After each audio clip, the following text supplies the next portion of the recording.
Esta mañana usted de alguna manera ha sentido la voz de Dios diciéndole algo.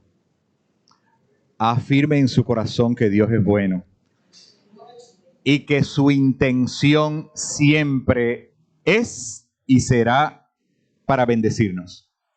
Yo quisiera que utilizando este texto del Evangelio, que es propio del tiempo pascual en el que nos encontramos a partir de la resurrección, fuéramos a una lectura complementaria y que amplía la visión sobre la resurrección de Jesús, que se encuentra en Hechos capítulo 3, y vamos a leer desde el verso 11, ¿verdad? Ahí dice del 12, pero vamos a leer desde el 11 al 19. Y la palabra de Dios en Hechos 3, 11 en adelante, en el nombre de Jesús, dice de la siguiente manera: y teniendo asidos a Pedro y a Juan, el cojo que había sido sanado, todo el pueblo atónito concurrió a ellos al pórtico que se llama de Salomón. Viendo esto, Pedro respondió al pueblo: varones israelitas, ¿por qué se maravillan de esto? ¿O por qué ponen los ojos en nosotros como si por nuestro poder o piedad hubiésemos hecho andar a este? El Dios de Abraham, de Isaac y de Jacob, el Dios de nuestros antepasados, ha glorificado a su Hijo Jesús, a quien vosotros entregasteis y negasteis delante de Pilato, cuando éste había resuelto ponerle en libertad. Mas vosotros negasteis al santo y al justo, y pedisteis que se os diese un homicida, y matasteis al autor de la vida, a quien Dios ha resucitado de los muertos, de lo cual nosotros somos testigos. Y por la fe en su nombre, a este que vosotros veis y conocéis, le ha confirmado su nombre. Y la fe que es por él ha dado a esta completa sanidad en presencia de todos vosotros. Mas ahora, hermanos, sé que por ignorancia lo habéis hecho, como también vuestros gobernantes. Pero Dios ha cumplido así lo que había antes anunciado por boca de todos sus profetas, que su Cristo había de padecer. Así que arrepentíos y convertíos para que sean borrados vuestros pecados, para que vengan de la presencia del Señor tiempos de refrigerio. Bendita es la palabra de Dios.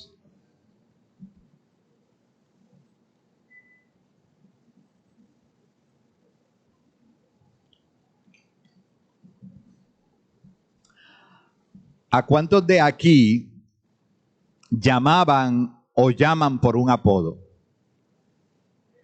¿Algún uno, dos o tres? ¿Me puede decir? Apodo. ¿Ah? Bueno, Nandi, sí, pero poquito.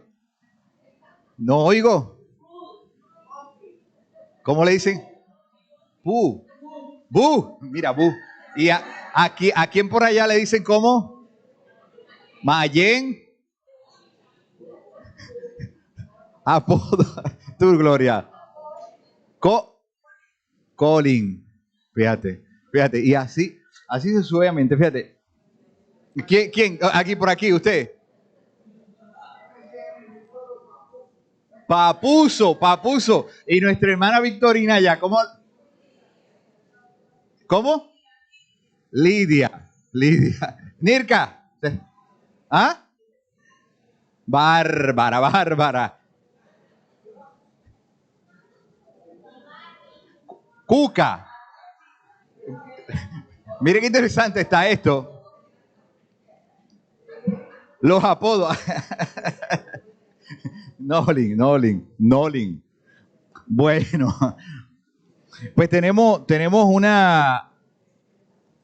situación especial sobre la identidad que hace que otras personas nos reconozcan, mire, quizás mejor por el apodo. A veces el apodo ha sido tan acostumbrado que a veces no nos conocen por nuestro nombre. ¿Les ha pasado eso?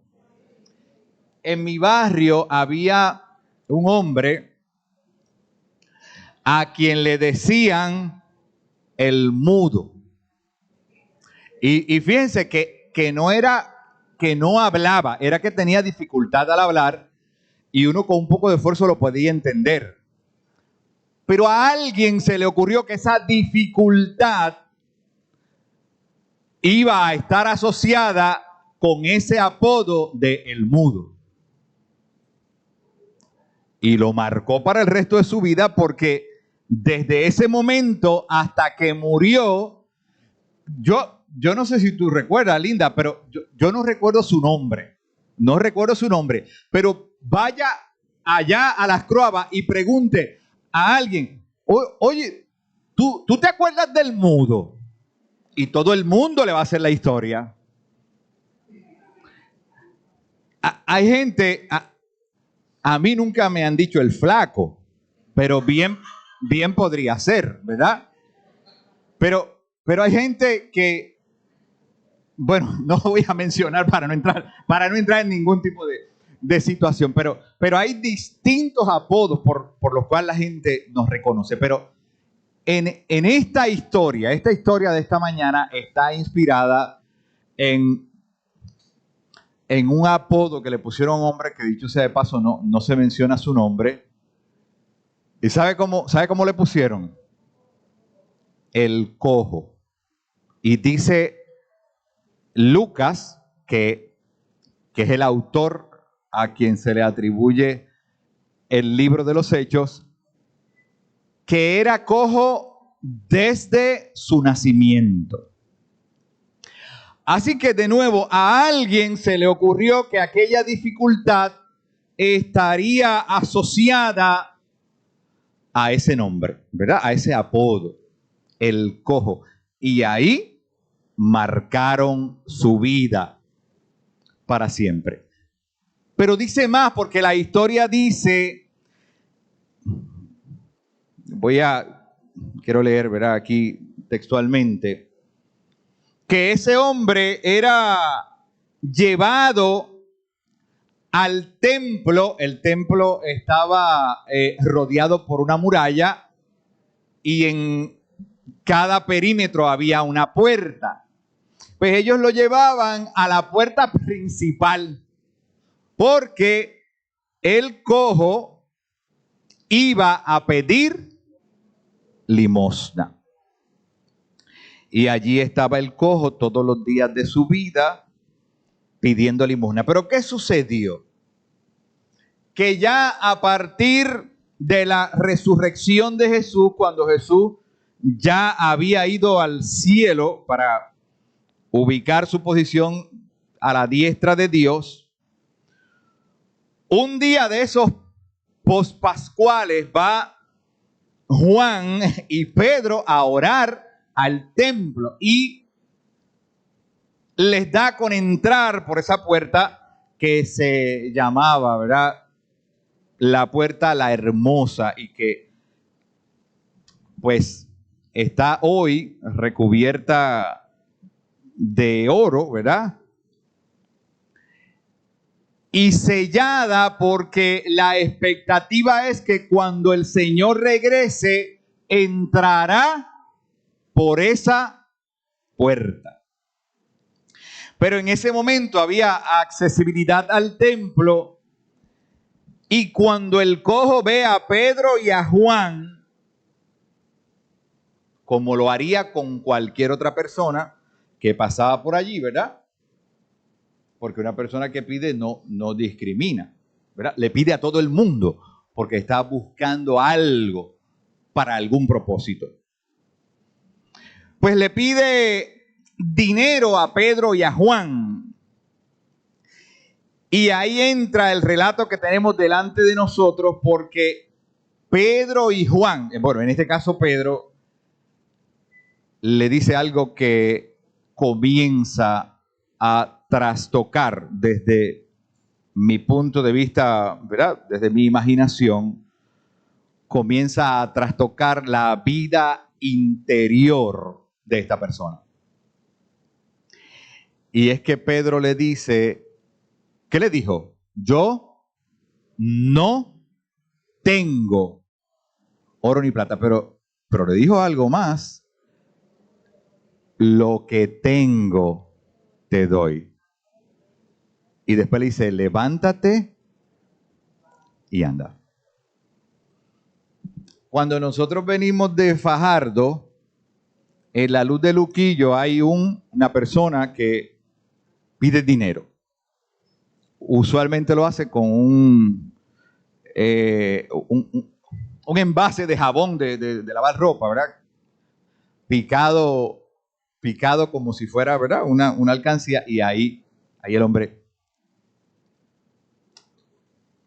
Por lo que se puede ver, ese hombre no está en todos sus cabales, ¿verdad? Porque pues a veces hace algunos gestos, ¿verdad? O dice algo que uno sabe que no está en su pleno juicio, pero allí está ese hombre también, sin nombre para efectos nuestros. Todos los días de la vida pidiendo en aquel semáforo. Pero de seguro usted conoce a alguien de esa categoría, ¿verdad? Alguna persona de su barrio, alguna persona que usted cuando pasa lo ve. Gente sin nombre. Y eso nos facilita identificar a esa persona en alguna categoría, ¿cierto? Ese es un deambulante. O ese es un usuario de droga. O ese es una persona sin techo. ¿Verdad? Y eso nos facilita identificar la persona con la situación que está viviendo. Pero a mí me parece que el texto en esta mañana va un poco más allá para apelar a otro tipo de condiciones, no necesariamente situaciones físicas. Y me parece que el texto de Hechos nos pregunta en esta mañana si en nuestra vida interior hay algún tipo de impedimento, de dificultad, algún tipo de cojera que nos impida ver a Dios, que nos impida acercarnos a Jesús. Porque en un primer plano, este hombre, pues no sé si, ¿verdad? Si habría llegado a sus oídos la noticia de Jesús, pero lo que yo sí sé es que cuando ve a Pedro y a Juan, ve en ellos no la posibilidad de su restauración, sino la oportunidad para un par de monedas. Y por eso yo les digo, el primer gran encontronazo con la palabra que les dice Pedro es precisamente el reconocimiento que lo que ese hombre estaba buscando, él no se lo podía dar. Mas aún así, cuando no podía satisfacer esa necesidad inmediata, ese hombre, por virtud de lo que dice en el resto del relato, sí tenía aquello que esta persona necesitaba. ¿Cuántos nos pasa de esa manera que en nuestro análisis de las cosas que necesitamos pudiéramos pensar que lo que necesitamos o deseamos es algo distinto a lo que verdaderamente el Señor puede darnos? Para nosotros o para otra persona, ¿verdad? Y sigue el relato de una manera muy descriptiva. Y dice que Pedro con Juan, fijando en él, es decir, en el cojo, los ojos, le dijo, míranos. Mire un momento a la persona que está más cerca. Mírelo a los ojos. Mírelo a los ojos. Mírelo. Mirando a los ojos. Hay un detalle que no pasa desapercibido porque la mirada, la mayoría de ustedes, por no decir todos, regalaron una sonrisa de manera espontánea. Y usted pudo ver en los ojos de esa persona la alegría del Señor, la alegría de la vida, la alegría de que usted ha podido llegar a la casa de Dios a adorar su nombre y a reconocer que Jehová es bueno. Mira, la clase nos decía que uno de los objetivos de la lección era entender que el Jesús que ya no está físicamente puede trascender esa ausencia física para manifestarse en nuestra vida de una manera que va más allá de lo físico, de una manera espiritual, ¿verdad? Por eso le dijo el centurión, mira, di la palabra y yo estoy seguro que mi siervo va a sanar. ¿Qué clase de fe? Di la palabra, que con eso es suficiente, porque yo reconozco que tu palabra tiene poder. Y en esta mañana usted ha llegado aquí con X necesidad. Y si ha llegado sin ninguna necesidad, no se sienta mal por eso, porque a veces la vida tiene ese tipo de situaciones, ¿verdad? Que todo está bien. Pues gloria a Dios. Pero si ese es su caso, de que hay alguna necesidad, qué confianza tan grande es saber que el Dios que levantó al cojo está aquí en esta mañana. Que se pasea por este templo y que probablemente ya haya intervenido con su corazón desde la clase bíblica o desde que usted oyó ese cántico que glorifica al Señor. Usted ha sentido que esa presencia de Dios es para usted en esta mañana.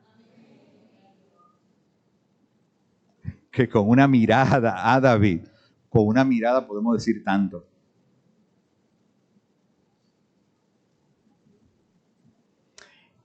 Y le dice, míranos.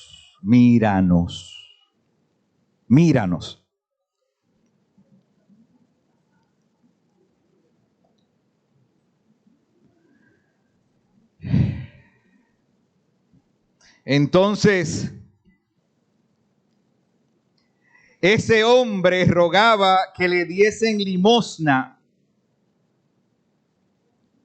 Entonces dice el relato que él, es decir, el cojo, porque recuerden que no tiene nombre, pero para Dios tú tienes nombre. Y tú te puedes llamar Pedro, Juan, Luis, lo que sea, ¿verdad? María, Noemí, Aleja, lo que sea. Pero delante de Dios, dice la palabra, que tu nombre ha sido escrito con letras nuevas en la presencia de Dios. Así que Dios te conoce y sabe cómo tú te llamas. Más allá de ese nombre que aparece en el certificado de nacimiento. Qué lindo es saber eso, ¿verdad? Que el Señor ha escrito nuestro nombre en su propio corazón. Y fíjese que la expectativa de este hombre era recibir algo. Oiga, es la expectativa nuestra. ¿A cuánto nos gustaría recibir algo? ¿A cuánto nos gustaría recibir algo en esta mañana? Pero qué bueno, fíjese que a veces el Señor nos sorprende dándonos, no necesariamente lo que queremos o lo que creemos, sino lo que Él sabe que es necesario.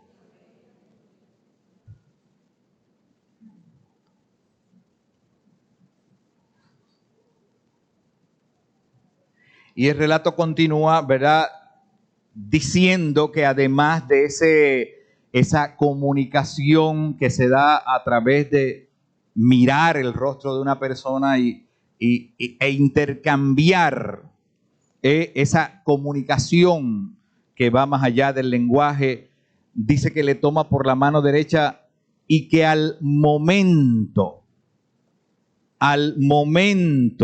se le afirmaron los pies y los tobillos. La pregunta que yo me hago es, ¿cómo le llamarían a ese hombre después de su sanidad? No podía ser el cojo. Probablemente por su nombre, pero el cojo ya no le aplicaba. ¿Cuántos estamos marcados? Dime, Gloria, dime, sí.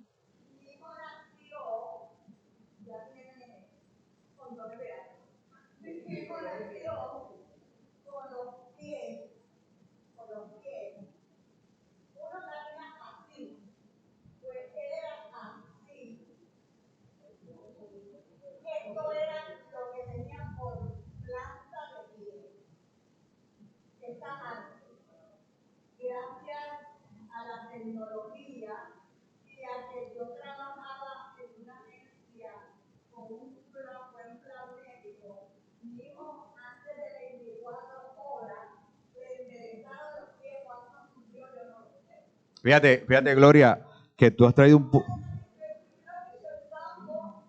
tú has traído un punto interesante porque gracias a Dios tu hijo recibió la sanidad, ¿verdad? Hay gente que no tiene ningún padecimiento físico visible que tiene cojera en su interior. Y que el mundo les ha señalado como tal y nos ha dicho, tú eres cojo, tú no puedes, tú estás limitado, tú tienes esto. ¿Y sabes qué es lo peor? Que nos lo creemos. Y la vida está marcada por estigmas que han tratado de ponernos.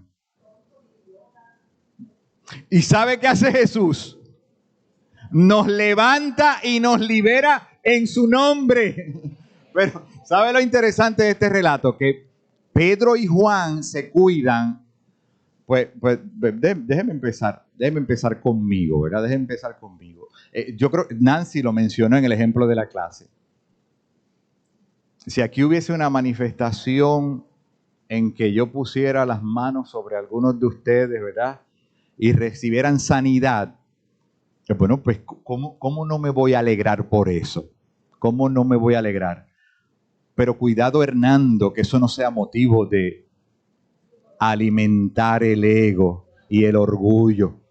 ¿Y sabe qué hizo Pedro, verdad? ¿Y qué hizo Juan? Aprovecharon la oportunidad para cuando dice Lucas que estaban todos maravillados, él pudiera decir, no se trata de mí, no se trata de mí. Él fue que lo hizo.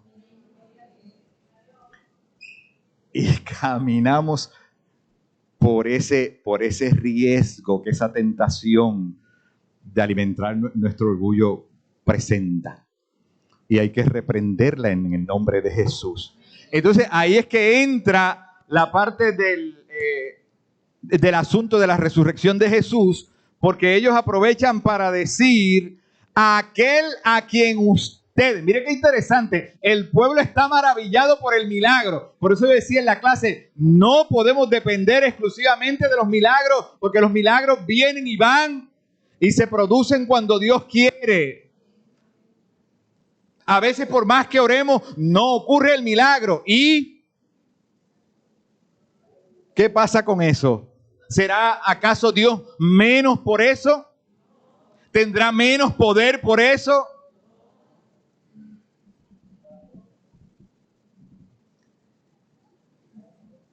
Y entonces aprovechan la oportunidad para decir aquel, ¿verdad? Allí entre la audiencia, entre la multitud, estaban los judíos. Y ellos aprovechan para decir, aquel a quien ustedes mataron. Dios mío, Señor, qué acusación. Aquel a quien ustedes mataron, el autor de la vida. Mire qué ironía. El autor de la vida tuvo que morir para darnos vida. Si usted está aquí, se toca, se siente vivo, lo debemos a la gracia de Dios, que a través de Jesucristo nos da vida y nos renueva la vida. Mire, usted no puede salir de aquí igual que como entró. Usted sigue siendo una persona renovada por el poder del Espíritu de Dios. Y aquello fue una celebración, sí, chichija, ¿verdad? Pero Pedro y Juan aprovechan la oportunidad para predicar que la mirada nuestra tiene que ser puesta en el Hijo de Dios. Entonces, yo creo que es un buen momento para nosotros identificar también oportunidades de predicar la palabra, ¿verdad? Y de evangelizar en las situaciones más sencillas de la vida, ¿verdad? Con nuestro testimonio, con las cosas que hacemos, con las cosas que decimos. Y entonces, amada iglesia, se da este milagro en esa puerta llamada La Hermosa, en ese escenario que muy bien el autor nos describe. Pero hoy nos podemos preguntar cómo Jesús se acerca a nuestra vida para hacer milagros de esa naturaleza. Cómo ante una situación de impedimento que como les dije, nadie conoce, porque es allí en su interior que se dan esos dilemas existenciales. Es allí en esa lucha consigo mismo o con Dios que usted debate su propósito existencial y que no podemos ver y que probablemente usted ha traído aquí en esta mañana. Cómo Dios interviene e irrumpe de manera inesperada en nuestra vida, como pasó con aquel cojo que ese día no estaba esperando un milagro de restauración física, sino que lo que estaba esperando era una mísera limosna. Y Dios lo sorprende con la restauración de la vida. Iglesia, nosotros estamos todos los días siendo renovados por el poder de Dios. Y usted será mejor cristiano hoy que lo que fue ayer. Y usted tendrá la fuerza que proviene de Dios, si es que la cultivamos por medio de la fe, para enfrentar cosas que ayer no podía enfrentar. Y usted descubrirá en ese análisis, a lo mejor de manera sorpresiva, que esa fuerza que le permite hoy enfrentar esa realidad, usted reconocer que no la tenía, pero que si la tiene, la debe al bendito poder de nuestro Dios. Que en esta mañana el Señor lo envía a través de su palabra.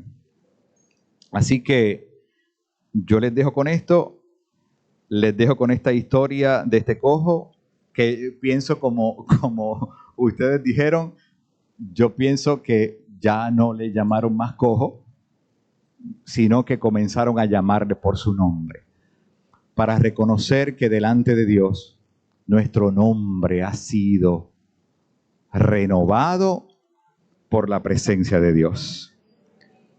Que el Señor nos bendiga y nos ayude a seguir hacia adelante en el nombre de Jesús.